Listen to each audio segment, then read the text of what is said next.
أعوذ بالله السميع العليم من الشيطان الرجيم. إن الله وملائكته يصلون على النبي يا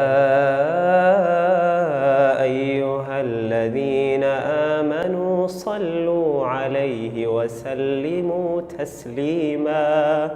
إن الذين يؤذون الله ورسوله لعنهم الله في الدنيا والآخرة وأعد لهم عذابا مهينا.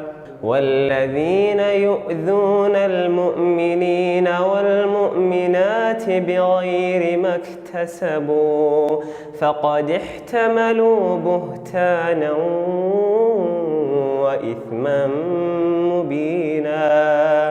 وإثما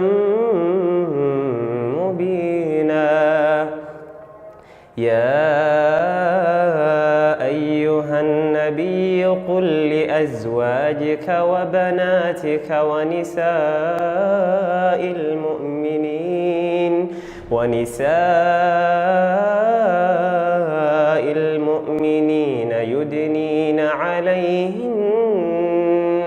يدنين عليهن من جلابيبهن